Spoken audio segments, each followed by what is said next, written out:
Katrina. First off, guys, congratulations on both the documentary and the book. The book, I didn't actually see the book. I have many impressions, and it's powerful watching in 3 hours like this. I certainly, to ask your learn question, I learned Oliver likes Henry Wallace and doesn't like Harry Truman a whole lot.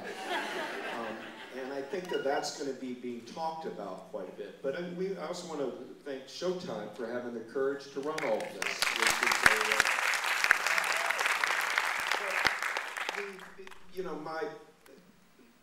The thing that haunts me from it, and it's maybe because I've always, we've been brought up to believe in that Harry Truman was, many people, that the bomb was a good thing, that it saved American lives going to the Japanese mainland.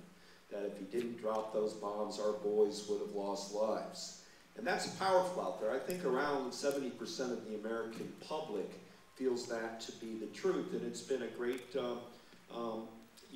part of why Truman has become a near great president. He's ranked on many polls, number 5th or 6th presidents. And I think this film gives Truman a real comeuppance. I think Oliver is making us rethink what occurred in '44 and what a fatal moment that was when Henry Wallace did not get to be vice president anymore. And maybe it was FDR's fault for areas in San Diego not making his way to the convention, seeming, Lord only knows what health problems he was plagued with at any given moment.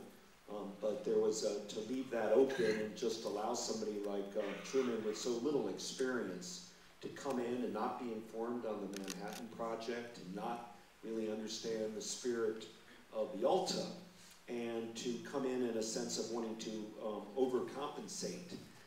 And that, when people tell you you're going to be decisive, I'm a decider, I do things, I don't lose sleep over them, I worry about that. I worry about a personality that doesn't lose sleep over dropping bombs on Hiroshima and Nagasaki on the only time in world history a nuclear weapon is being used. In other words, I think one of the things that Oliver's made me rethink, because I'm a big fan of David McCullough and his Truman book and Robert Donovan's biographies of Truman and Alonzo Hamby. But I'm really having to rethink as a scholar and as a citizen whether we were correct to have dropped those bombs, to have done that at that time in Japan. And I think Oliver's work, more than any I've seen lately, is starting to make, you're starting to, I think, have a lot of scholars have been saying this, but Oliver's taking it into the public sphere. In my field, I did my doctorate in diplomatic history, and we used to, a group of school of revisionists. You deal with revisionist historians all the time, and Walter Lefebvre, Howard Zinn. This work reminds me of, I'm sure if Howard was around, he would be applauding this film.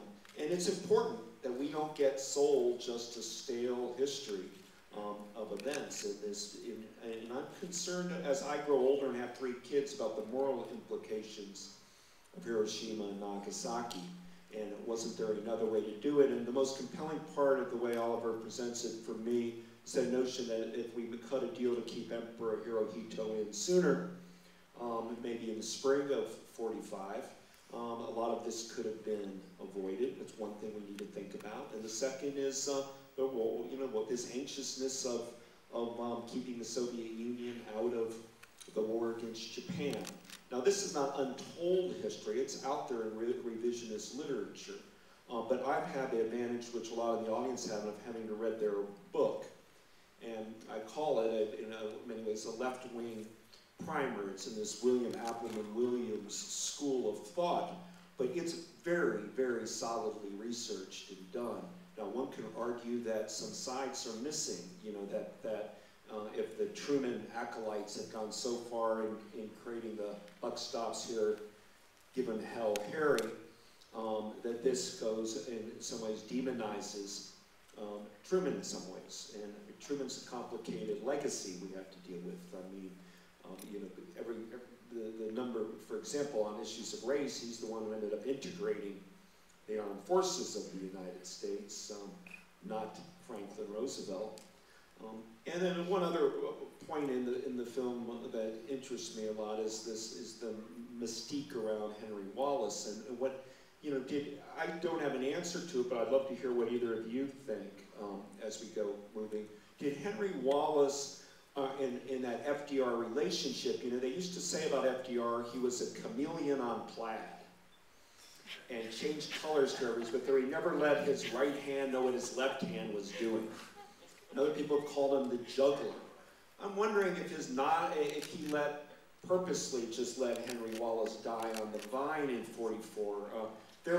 Wallace had caused a lot of internal friction in the Roosevelt administration, particularly with Harold Ickes, who ended up having a huge feud with Wallace, and Ickes is the longest serving Secretary of Interior in US history. In fact, Ickes wanted to create a Department of Conservation and take forestry and put it into Interior, and there are all these Washington bureaucratic battles.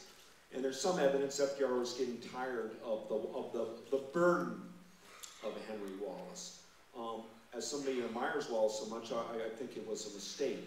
It would have been better to have had Wallace in '44, and particularly the thought of Truman.